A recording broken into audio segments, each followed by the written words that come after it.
Welcome to New England Lacrosse Journal's Chasing the Gold podcast, your destination for all things lacrosse. I'm your host, Kyle Devitt. Not alongside me, but in studio is Jack Piatelli. Jack, how we doing? I miss you. I miss you a lot. I don't know what I'm going to do without you in the studio. Yeah. 3 episodes without you, and it looks like it's going to be many, many more. I don't know. I'm losing my sleep over it. Yeah, I'm sure you're real broken up. Yeah, listen, just get someone else. You'll be fine. I'm gonna be out. I actually was talking to them. I was like, well, after the surgery, do you want me to write articles? Because those are gonna get weird. I'm gonna be on painkillers. It's gonna be real weird. And they just kind of looked at me. I was like, I'm joking. Right? Yeah, no opioids. No opioids, please. Yeah, no, I'm on for a week, and then I have I'm just gonna be on Toradol, I think, because my body doesn't react well to the other stuff. So enough about that. Let's welcome in our guest, Trinity head coach Jason Tarnow. Coach, how we doing? I'm great. How you guys? And thank you for having me today. It's an honor to be here with you too. Yeah, absolutely. First thing I want to talk about, you're a Berkman guy, right? I am a Berkman guy. I feel like it's a thing. So many people are. He's the Bill Tierney of D3, right? Like, to me, he's the Godfather, right? I mean, him and Begbie, right? Code, right, Jack? Yes, Bugby? absolutely. Sorry, Bugby. Oh, Bugby. Yes. Yeah, that they're like the Godfathers of Division III. I want to go all the way back and talk about playing for him as a goalie, because that's got to be a wild experience for you. It was challenging. I think the one thing about Coach Berkman is there's no off button ever. And that's probably what's made him so successful over the years. And he brings out the best of you, and it's straight and it's poignant, and it can be tough. But I think everybody that's played for him always feels like they're a way better player in person for playing for him. And I think that's the other thing too. He gets everyone talks about all the titles and all the games he's won, which he deserves that.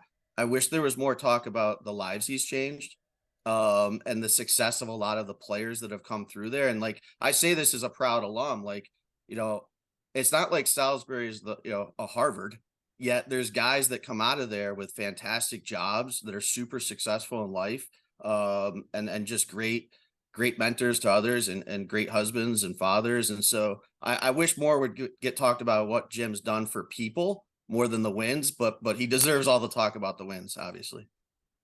Absolutely. Is there anything that he did while you were playing for him that made you want to coach as well? Is that kind of, we talk about coaches as, coach generators, right? Coach trees, all those sort of things. Is there something that playing for him kind of awoken in you, made you want to be a coach? Yeah, absolutely. I actually had no idea what I wanted to do in my life when I was there, to be honest with you. And he kind of pulled me aside. It was kind of midway through my senior year there, which was my 5th year of college. And he just said, look, I think you could be pretty good at this. Why don't you think about it? And let's talk about it at the end of the year. So there was that summer after, it was the summer after my senior year. We had won the national championship. We played Middlebury for the national championship. I think it was maybe June or July. I was still down in Salisbury, just kind of hanging out. And he said, I think I'd love you to stay around and just be a part of the staff. And he couldn't pay me anything. He could get me a job at one of the local bars. And I was kind of a volunteer on his staff, and off and away I went. What was the first experience? Let me start that over. What was the experience like after playing for him, coaching with him? Did he treat you any differently now that you were a coach? He was even harder. Yeah.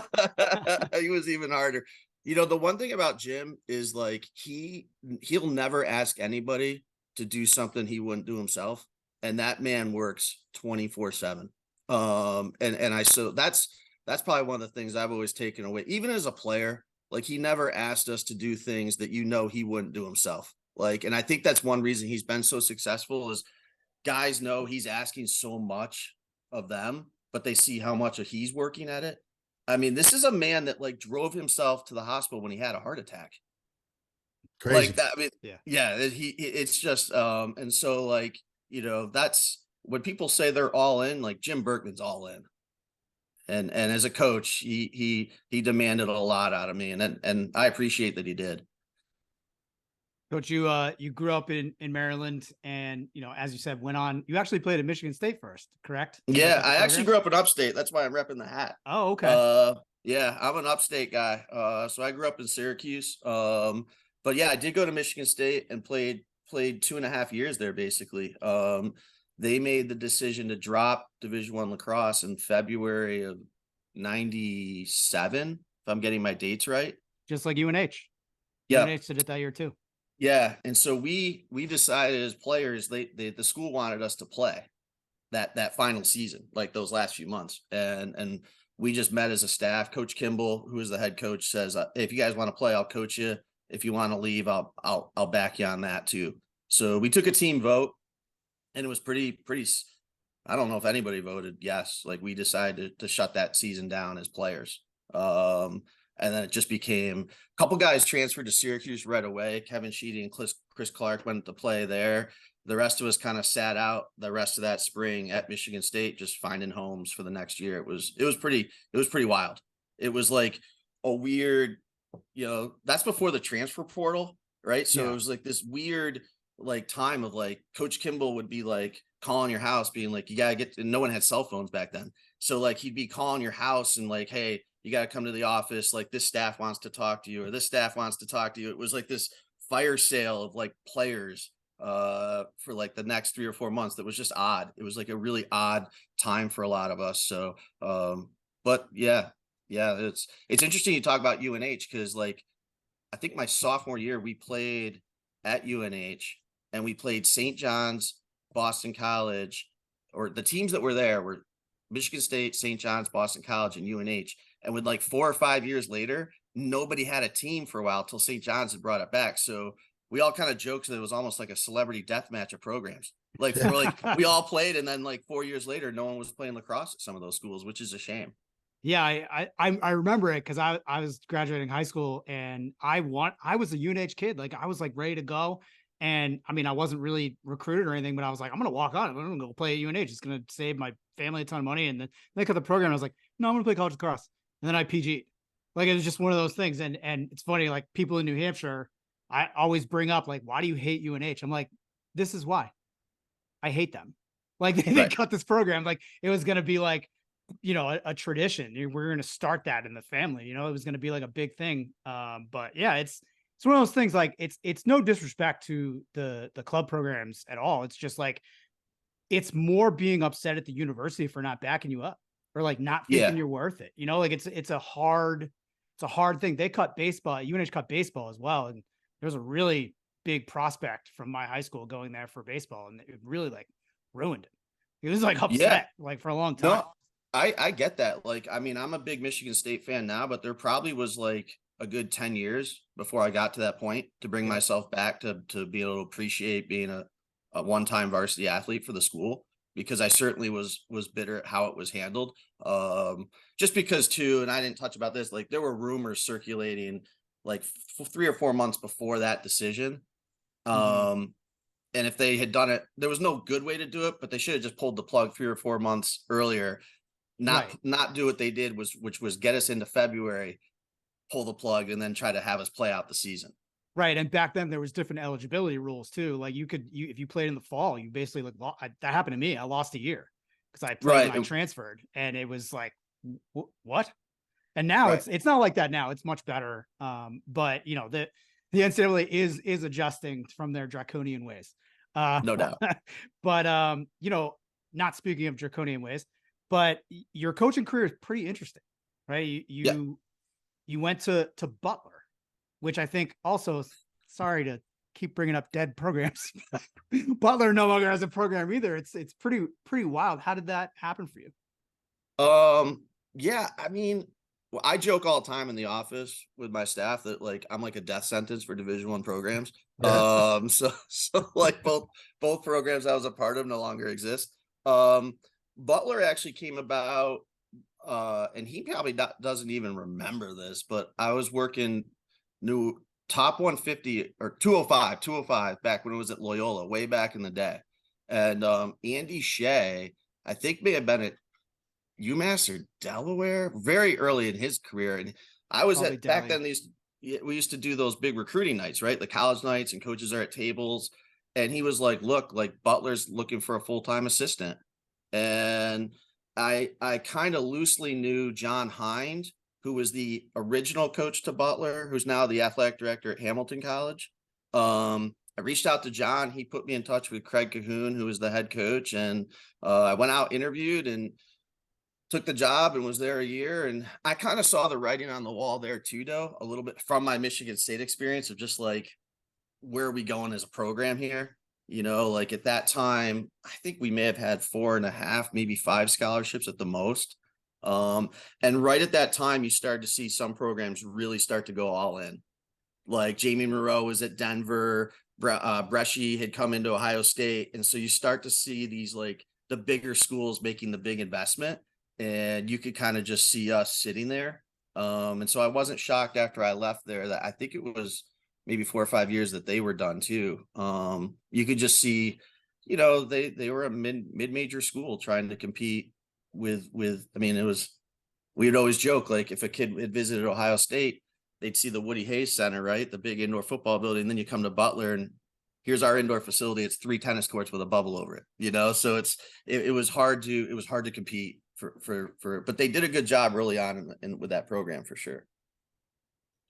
You talked about the portal back when you transferred. Obviously, the portal's crazy today with players coming and going, to kind of trying to keep track of it. To transfer back then in the 2000s was a lot more difficult, took more time. Talk about the process and how did you end up at Salisbury? Yeah, so that actually, it was funny. Like it was so different back then because everything was word of mouth and coaches working with each other.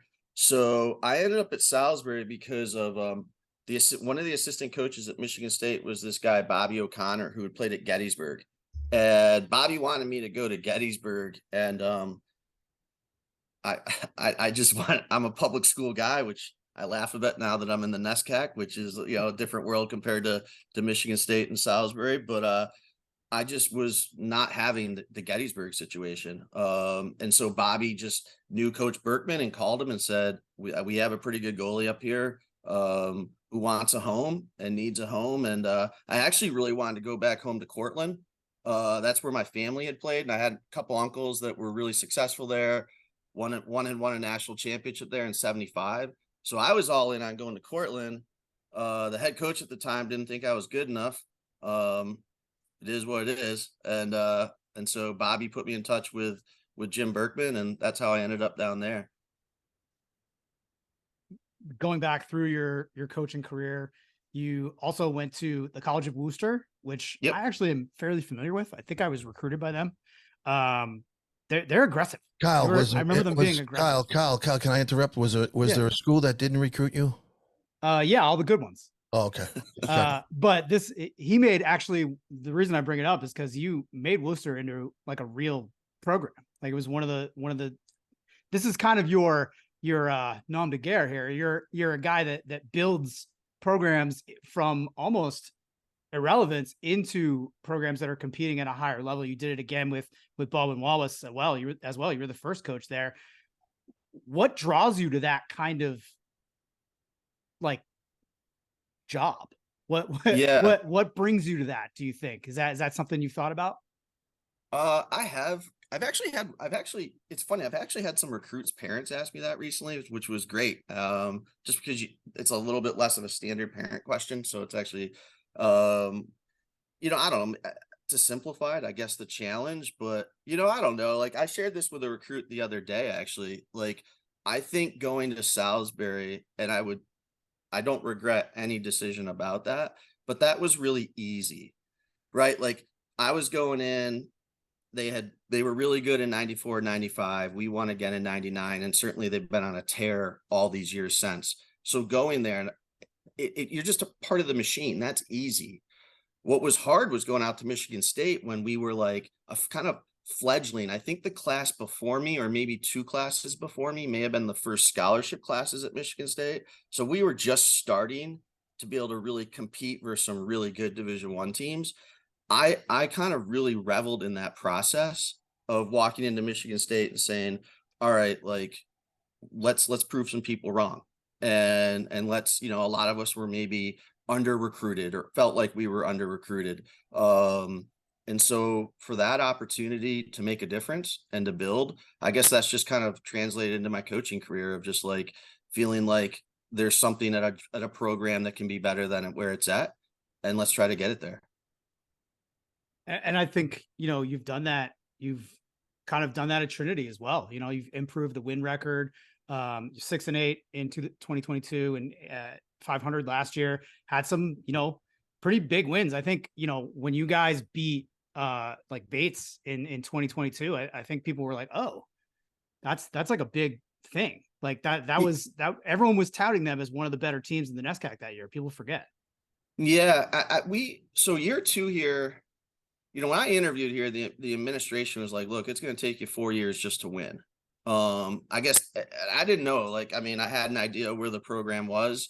And I had colleagues that coached, friends that coached in the league, and Mike Daly at Brown, I'm really close with. So Mike was sharing like, hey, this is where they're at, and it may take you 4 years, but we were 8-6. We finished 8-8 in my second year in 19 and lost the NESCAC quarterfinals, but we played Tufts, and they beat us pretty handily in the quarterfinals that year. I thought we were pretty good in 20 when COVID hit. We were 3-1 and beat Bates then, and I think that was a good win. In 22, 2 years ago, like, and I'll own this, like I've said it to recruits, like that was probably the worst coaching job I've ever done. Like I came out of COVID, and I think that I was so excited just to be on the field that I didn't pay attention to culture, and I didn't pay attention to like little things. And I think we just didn't mesh. I did I did a terrible job of coaching that year. And then last year, we were super young. We only had 4 seniors, and we went on a tear in April, which was just awesome. Beating Wesleyan when they were ranked, beating Colby for the first time in a long time for our program. And then, we lost a tight one in the NESCAC quarterfinals to Williams 10-8, who had crushed us to start the season. So just watching that season go through last year was just fun as a coach to see the kids grow up before your eyes every single game and get better every single game. So, and because we were so young, we're obviously excited about what returns for this year.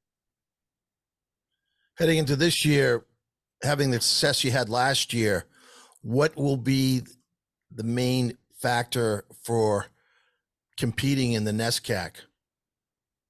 Yeah, it's a great question. I think for us is continuing to age, because we had a lot of sophomores and juniors and freshmen playing last year. We brought in 4 transfers, 3 from the Division I ranks that we feel are going to be very good. And so getting those guys to mesh will be a challenge, especially for us, where we are allowed fall ball this year for the first time in the NESCAC, but it's only 10 practices. So that's only going to be 10 practices as a staff that we have out there to kind of get these guys to mesh with the team. I know they will personality wise and because of who they are, but just that playing chemistry, I think it's going to take a little time, so like anything in our league, you got to have faceoffs, you got to have goaltending, right? Like in this league, I mean, you need it everywhere in lacrosse, but in this league, because of the amount of possessions that happen, how fast people play, the faceoffs and the goaltending are paramount. And yeah, I think those are areas that we're going to spend a lot of time focused on this fall for sure, is in those 2 spots. Yeah, I think one of my favorite things about watching NESCAC ball is you're basically watching Division I.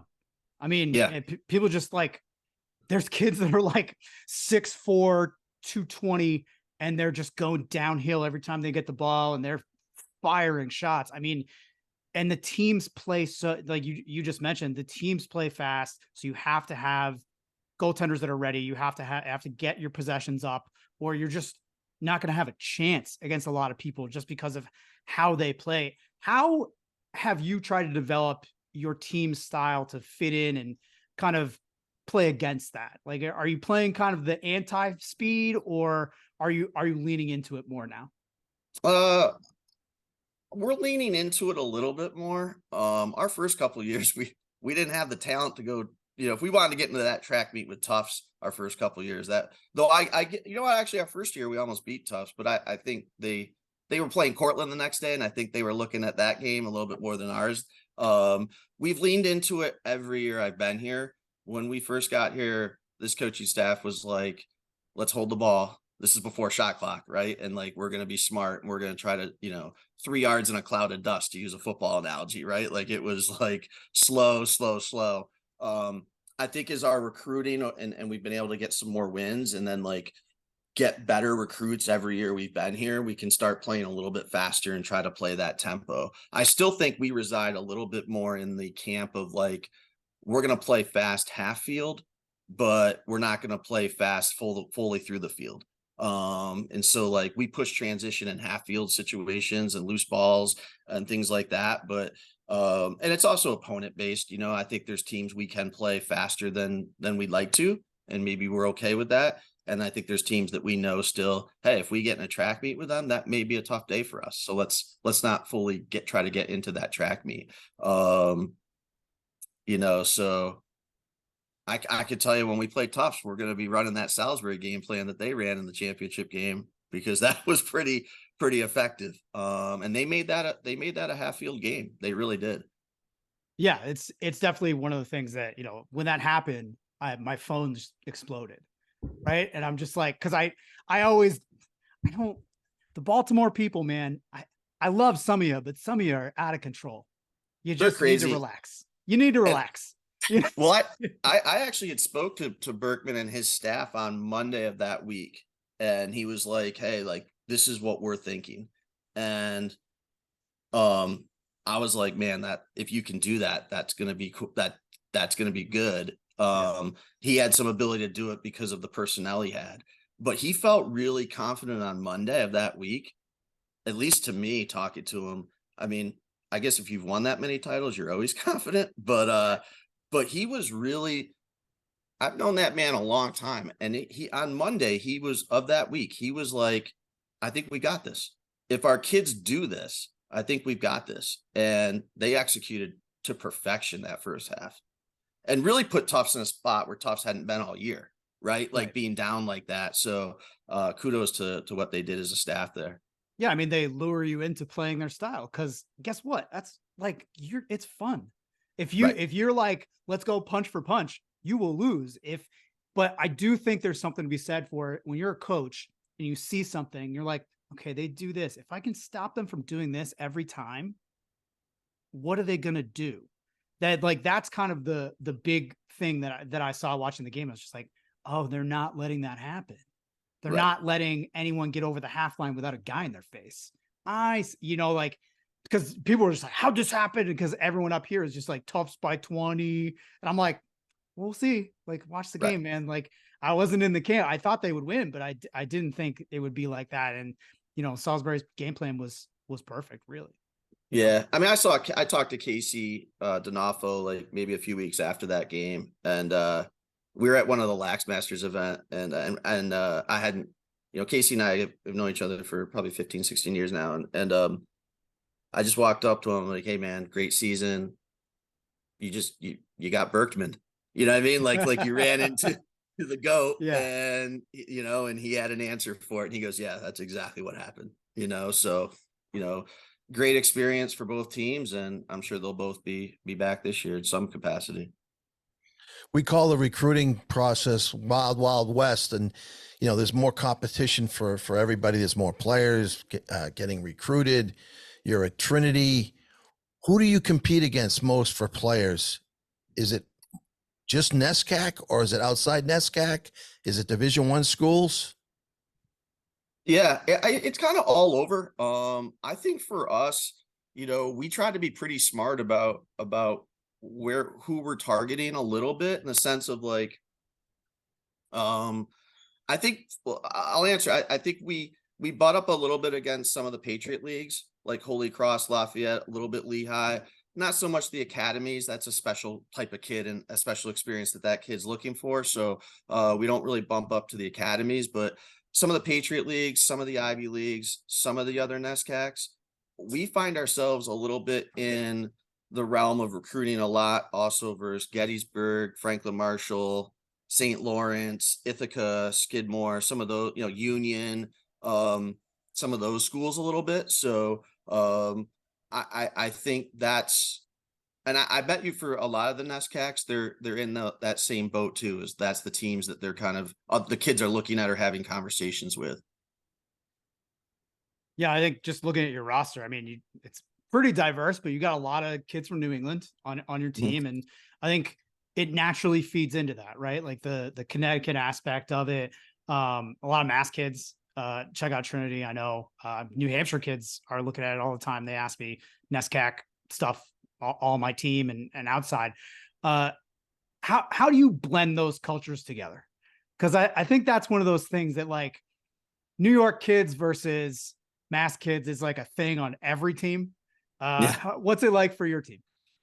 I mean, we have good kids, so they all get along. I mean, I totally get what you're saying, though. I mean, I'm about as upstate as you can get, other than I mean, I wear a ton of camouflage. I don't hunt like everyone else from upstate, but so it's a different world even for me. But I don't know. I mean, our kids, I think one of the unique things to coming to any NESCAC school is the diversity of where all the student body comes from, right? Like, and I often share that with the recruits. Like, one of my, I wouldn't say negative, but like an experience, like, and I'm sure Salisbury University's changed now because it's been so long since I was there. But when I was there, everyone was from Anne Arundel County or Baltimore County, other than a few other than like some of us that transferred in. So like coming here, you get to play with kids, from LA, Seattle, Chicago, Texas, Florida, New England. Like, I think that's a cool experience for a lot of kids to be able to develop relationships with guys from all over the country, because that's the real world, right? Like, the real world is not staying in our cylinder of what we're comfortable and used to. So I think it's really cool to see the geographical, size of a lot of our rosters in this league, that kids just come from all over the country to play in the league. And I think that's a really cool experience for kids. And I kind of had that at Michigan State a little bit. And that was certainly, like I said, going to a state school in Maryland kind of changed that. So I've seen both sides of that. Are you serious about playing your sport in college? Do you need a flexible education that allows you to maintain your practice and competition schedules while also preparing you to succeed at the next level? You should check out the University of Nebraska High School. UNHS is accredited and offers more than 100 online courses, including NCAA-approved courses to protect your academic eligibility. Students could earn a UNHS diploma or take a single course for transfer credit. Courses are college prep, self-paced, and available 24/7, 365. Enroll anytime and take up to a year to complete a course. Visit highschool.nebraska.edu today. Escape the everyday hustle and bustle and retreat to the Mountain Inn in Killington. Nestled in the heart of the breathtaking Green Mountains in Vermont, our cozy rooms and luxurious amenities offer the perfect getaway for relaxation and rejuvenation. Hike, golf, and bike your way through stunning mountains. Enjoy our handcrafted small batch spirits inspired from the blissful Killington region and distilled on site at Killington Distillery. And pair your cocktail with our delectable food offerings made from sustainably sourced ingredients right from around Killington. Book your stay at the Mountain Inn today and experience the ultimate mountain escape. Just go to mtinn.com today to make your reservation. That's mtinn.com.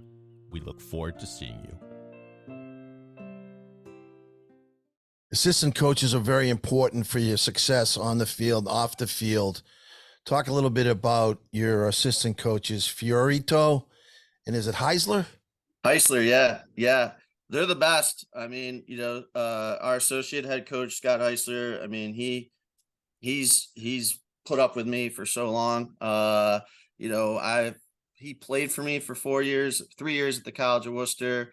And then we've coached together now for like 10 or 11. I've lost track. We're almost like a cantankerous married couple together. We can battle and argue, and he can tell me you're freaking wrong, and 9 out of 10 times he's right. So like, he does an amazing job with our offense, and is just so dialed in to the kids. Coach Alex Fiorito played for both Scott and I at Baldwin-Wallace for 4 years, was a really good face-off guy.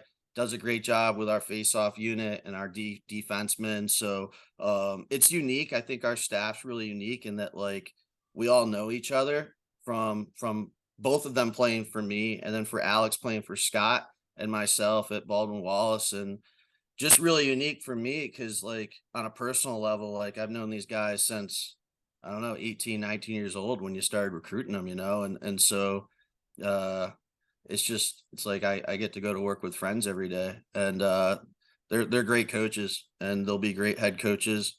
I'm gonna give a shout out to Coach Fiorito though. He's actually getting married this Sunday. So that's a cool experience for me, right? Like when you recruit a kid as an 18-year-old, and then years later you're gonna be at their wedding. That's kind of what makes this business kind of cool. And you've got a great goalie coach on your staff and a face-off guy. So it's unique at the Division III level to have, a guy who has a lot of experience playing the goal and coaching. And you talked about it earlier about the face-off and the goalie position in NESCAC. You've got to have a good goalie and a good face-off guy, and you've got two coaches working with the players.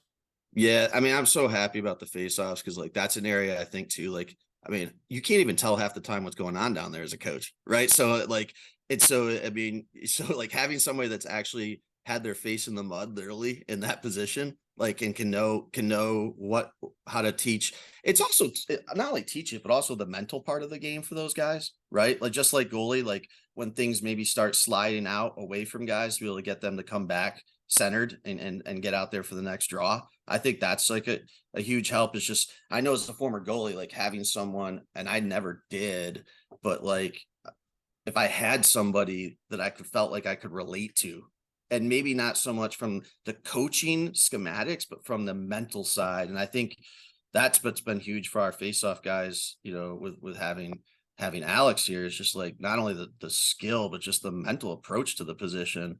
And I admit, as a coach, and I think all of us that coach, like, it's hard to know that spot because it's just, unless you're in there, like, how do you know how to do that? Like, it's a crazy position. It certainly is a crazy position. I don't know the first thing about it. I'll be the first one to tell you that. But it's such an important position, possession, especially at those high levels in NESCACs. It's interesting how it's evolved into what it is today, and how important that position is. Yeah, I know. It's funny too. Like, I mean, this could be like you guys could probably do a whole segment podcast on whether we should continue face-offs in the sport, or like, no, I don't want those people coming after me. No, yeah, right. No. But think about it, right? Like, and I'm gonna dive into this just for a second. Is what hockey doesn't really have just sheer face-off guys, right? Like, there may be guys that are better at face-offs than other guys. So, like, could we ever get lacrosse to that point as a game? Would be interesting, right? Like, and I still feel like in our sport, the rule changes have made it better.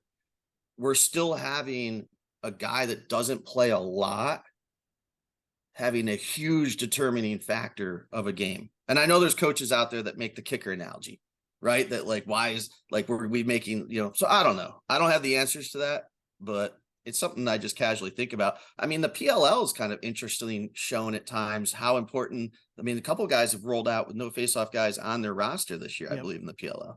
Yeah. I was going to ask you about that. That was actually the talk of the summer, is all the face-off guys that have face-off experience, like, they hate it, right? They're just like, oh, just start eliminating our position at the pros. Great. I mean, even like Greg Grenlian's like, it's sad. When he was playing in the MLL, he said this, when he was playing in the MLL, you're playing against a legend every day. And now you're like, doesn't matter.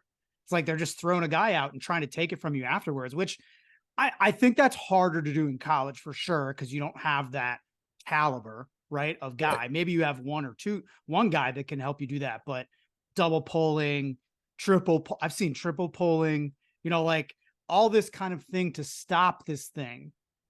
Maybe that's like good though.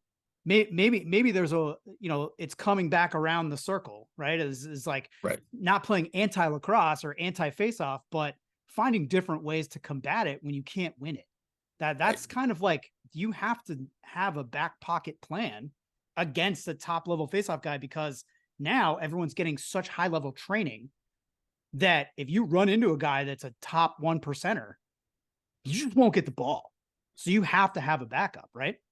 Yeah, you do. And I know on this recruiting cycle, I know what we felt as a staff, what our staff felt talking to some other staffs out there this summer, was there was less quality Division III faceoff recruits potentially, because D1 guys were taking multiple guys in a class because everyone's still trying to figure out, is this guy going to be good at this level with these new rules still in place? And so that's kind of made the trickle down a little bit harder at our level, because the amount of guys that have had opportunities, and rightfully so, to be up at the next level. It's also why the transfer portal is filled with faceoff guys come spring and at the end of the year, because multiple guys are going to, each Division I school. One guy becomes the guy. The next guy usually, is looking for a home.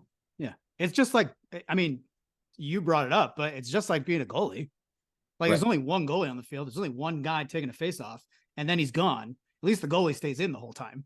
Right. Like it's such a competitive thing now. And it's funny you bring that up. I did notice, like, looking at commits just for 24s, even, I'm like, this guy already got one of the top 10 guys. Why are they taking another one? And it's like, they have to, right? Right. It's a big part of it. Huge. Coach, you're heading into your 7th year as the head coach. Tell me a little bit about what you've learned over the years and what you like so much about Trinity College. Yeah, I've learned over all the years that I don't have the answer to everything. I really,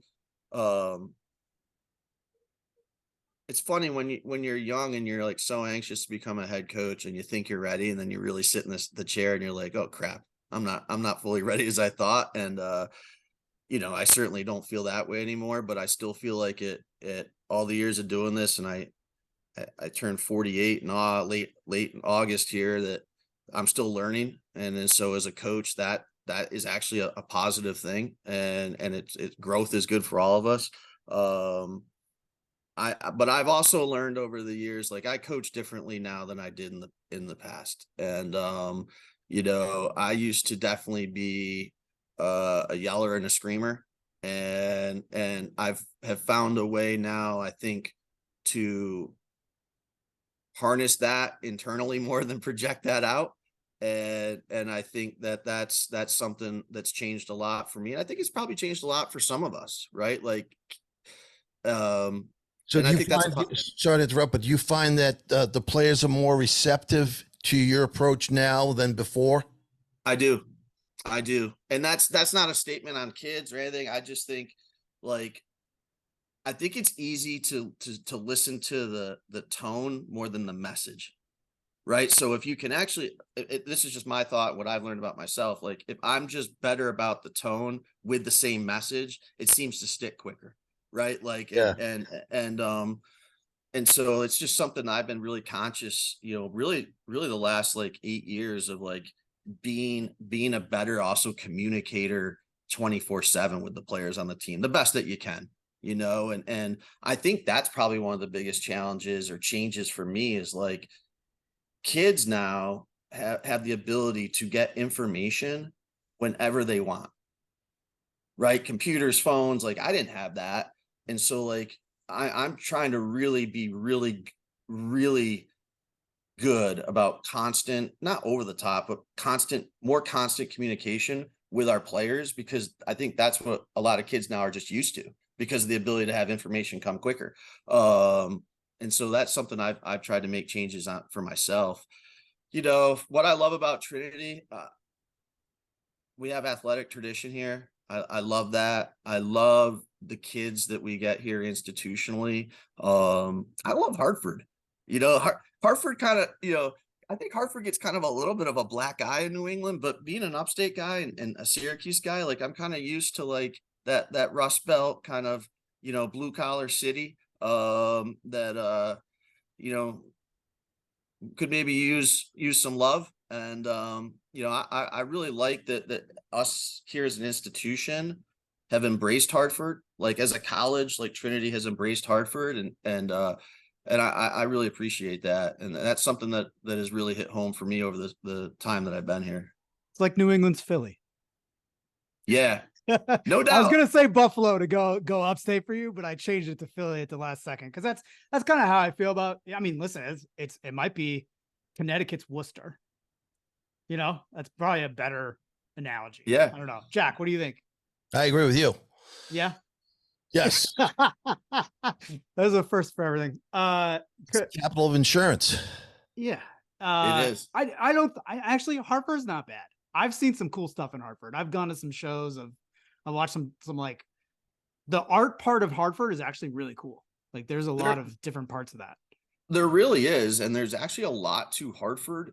It's just I think people have to like get themselves here and get into it, you know. And I say the same about things back at Syracuse, like you know, but and I think too, like, you know, like I don't know, I root for Hartford, maybe for the same reason that I've always taken programs that are struggling. Maybe I just like the underdog, and maybe that's how I feel about Hartford. But you know, it's hard to get yard goat tickets down here for the minor league baseball game. Like people down here are really passionate about their Hartford teams. Yeah. And that's kind of cool. You know, I mean, there was a little bit of rumblings that the governor wanted to get the Whalers back, and you would have thought like, I mean, like this place was like, that was like the talk, you know, are the Whalers actually going to come back? And I think that's probably a long shot, but it would be cool. Well, you got two guys you don't have to sell because I went to college in Worcester. He went to college in Springfield. So we can't say anything bad at all. We have no legs to stand on whatsoever. Love to see the Willis come back. Yes. Coach, when you sit down with the recruit, in terms of their expectations, how do you relate that to them before they step on campus? My expectations that I have for them. Yes. Yeah. I mean, we try to be very upfront when a young man, his family is in our office. And, you know, I try to tell them, this is where we think we're going as a program. This is where we think you fit in for this program. This is our expectations for how we expect guys to be in our program. You know, and I even share with families that, look, I'm very conscious of like, I'm a very poignant and direct and kind of, I try to be an open book all the time. That's just who I am. With that, and because I am actually kind of an emotional person, I tell kids like, hey, like it's going to come from the hip. It's going to be direct. It's going to be poignant. It's going to be, you know, sometimes without a filter. So I'm trying to tell kids when they sit here and their folks, like, this is what you may be getting. And so that everybody knows when that visit's done, what we're about as a program, what we're about as a staff, what my assistants are as coaches, what I am as a head coach, and just lay it all out there. And if they want to be a part of that, great. If they don't, that's okay too. But at least everyone knows the situation, right? Like everyone knows the product that they're walking into, and we just lay it out there. Complete truths is what we share with all our guys that come through here. Even like I said, even about myself, like I'll sit there and tell guys, look, like this is how I'm going to coach, and maybe it's not for everybody. And I just want people to know what they're getting into before they maybe decide to get into it. And what about the commitment level? Do they understand the commitment they're making by going to a Trinity? I know you didn't have fall ball for a number of years. You have 10 practices, but it's a huge commitment, more so than high school. Yeah, that's a great point. And I think they do. And we do our best to consistently share that with guys. I think, and I don't know what you guys see through your time, but I still think there are kids that think Division III is going to be less work than Division I. Right. And it's not. Right. And I share this with everything. One of my favorite things about Division III, I think it's the division of the self-made player, because we don't have constant touches like the Division I programs with our kids, right? Like we can't have the amount of fall ball hours, the individual workouts. You know, we start in February in the NESCAC. A lot of Division IIIs are at least in January. I mean, nowadays some teams are playing 2 or 3 games in January at the Division I level. Right? I know Ohio State's opened up a few times that early in early February. So I think in Division III as a coach, you see the guys that really, really, really want to be great at this because they're putting in those self-made hours of a player, because we don't have those touches with them as many times as the Division I ranks. As a coach, as someone that loves the game, I love seeing that. I love seeing the kid that's like, man, that kid really wants it. Like he's put so many hours on his own in the field house or out on the fields or in the weight room. And it's just, I think Division I, and I experienced this as a player, you get told more what to do, when you're going to do it, where you're going to do it, who you're doing it with. And we don't have that ability in Division III as much. So you just find out a little bit more who wants it, and who's willing to put in the hours and make themselves kind of a self-made player. Are you able to monitor that, or are you just see it on the field? You just know the guys that are putting the time in. You just know, right? Like, I mean, you can just see the kids walking into the athletic center that, you know, are walking down to the field house with their sticks in their hands, or walking out to the fields to go shooting, or you see the progression from, you know, where that young man was a year ago to where they are now. And it's just interesting to me. Like I had a teammate of mine at Michigan State that I think he was really good, and he was a high school teammate of mine, but he was good with structure, right? Like, and I think though, like at this level, like some guys, again, I just go back to, it is the division of the self-made player. And I think there's something special to that, because at the end of the day, like being accountable for yourself and being accountable to trying to be better because of your own passion for the sport and your own want to chase down the best version of yourself as a player, and then your own want to be the best version of yourself as a player to help your teammates, is a way more powerful thing than doing it because you have some scholarship money in your back pocket. I have I have a lot of conversations like that with parents where they're like, well, you know, we really want him to get a scholarship. And I'm like, he has C's. And they're like, so I'm like, he'll get, I'm like, no, this is lacrosse. Like that, it doesn't work that way. And also like the thing about lacrosse too, is I have kids that are like, oh, I'm going to be a D2 kid.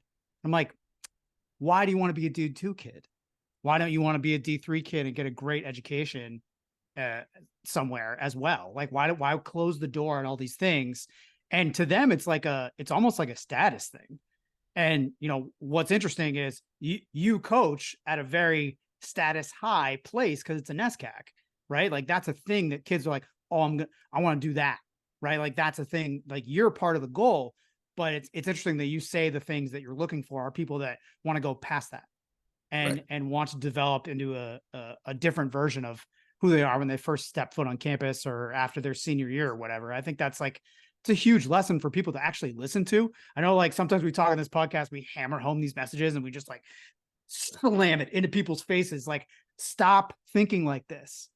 But it's important when like a coach at a school that all these kids want to go to or have it on the top of their list tells you like, it is important to do the things outside of practice, to do the things outside of the classroom and inside the classroom to be able to get there. You know, yeah, so and I think that's great. I've even said this about myself. Like my dad would say all the time to me, like, you've closed too many doors. Right. And what he meant by that, and he was absolutely right. Like, just to be brief the best I can, like, I was not a very good high school student. And to be honest with you, I'm embarrassed about it now as a coach older in life.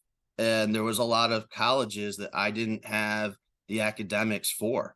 When I was leaving Liverpool High School, it was down to Michigan State and Herkimer Community College, back when Herkimer was like the community college. And so like I had 2 doors. I then go to Michigan State. All right. I did well on the field. I did even worse in school.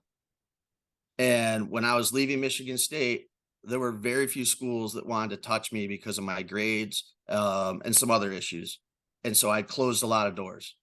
And like that, my dad would always say, you have closed too many doors.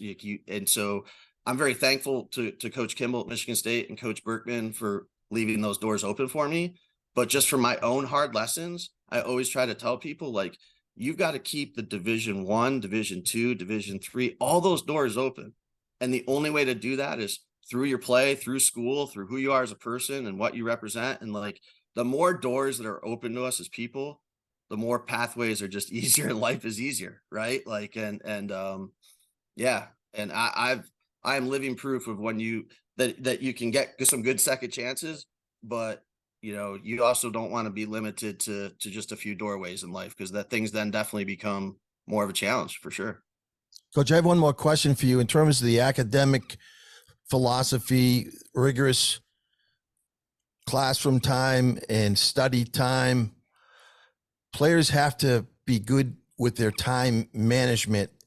Do you know when you're recruiting these players whether they will be able to manage their time to be successful as a student athlete at Trinity? And do you have semesters at Trinity? No, so we're regular, like fall, like regular semesters. That's probably one of the hardest questions to figure out from a kid is, do you have the time management skills? We talk a lot about it though in their meeting, like, because in college, and I was the master of this, like, you can do everything that you shouldn't be doing, right? Like, there's all this dead time that, like, you should be out, like, doing more schoolwork, or you should be out doing this. It's not go play video games or go back to sleep time, right? Like, because your academic calendar or your day changes from, in high school, you kind of go from this class to this class to this class to this study hall. Where in college, you could have a 9 to 9:50 class and not have class again till 1. So what do you do with that time? And it needs to be productive time. And I think we talk about that on when young people visit us, and we talk about that in our office all the time. And it's tough, and one of the questions I want to start asking recruits, and I would love your guys' quick opinion on this, is, I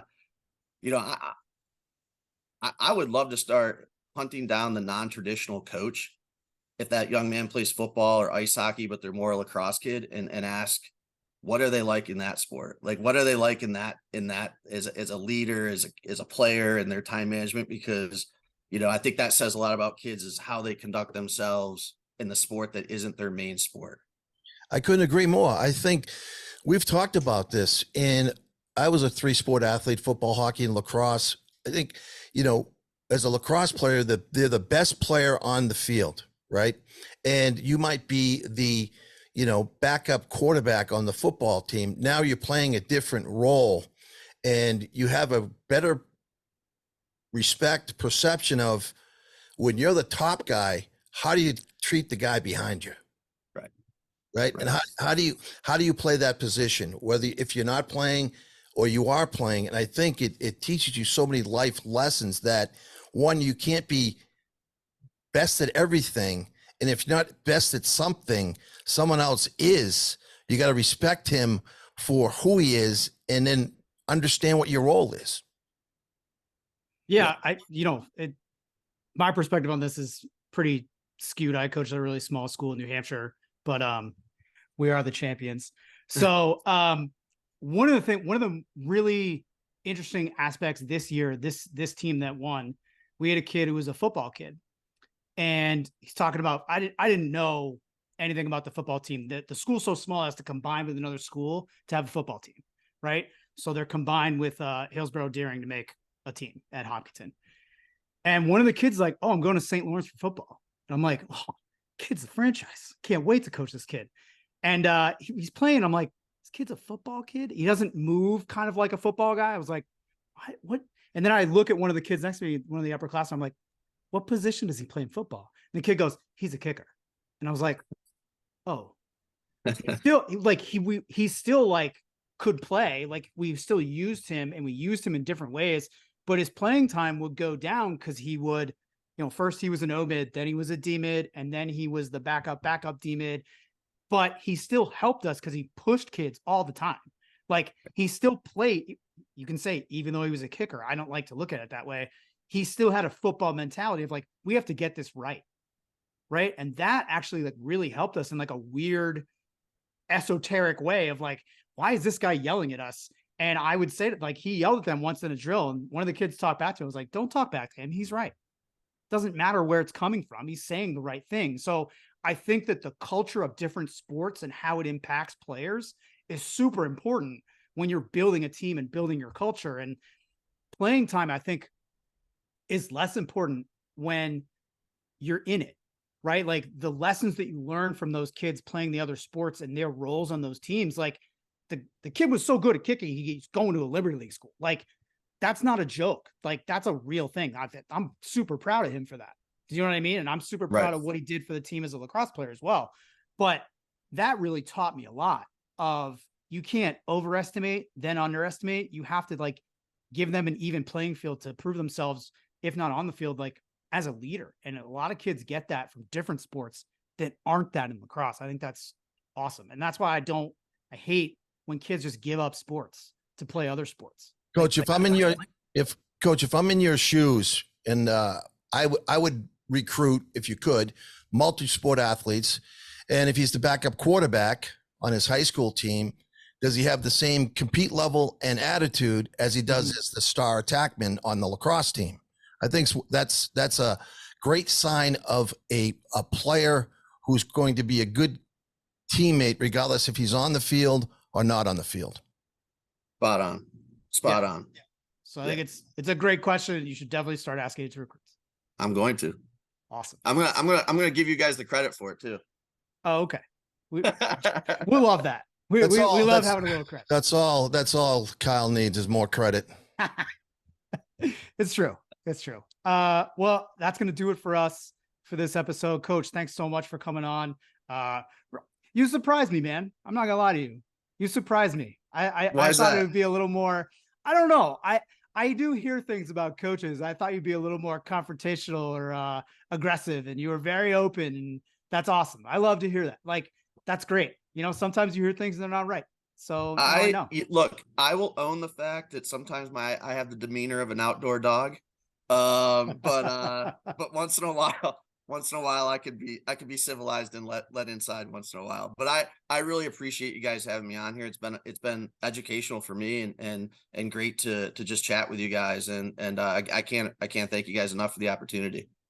Thanks so much, Coach. Good luck with your season. Pleasure having you on, and it was a pleasure meeting you as well. Look forward to watching you rode down the let me do that over again. Look forward to watching your season progress, Coach, and great job. Thanks, guys. Have a great day. You too. Shout out Dan Arestia, Trinity alum.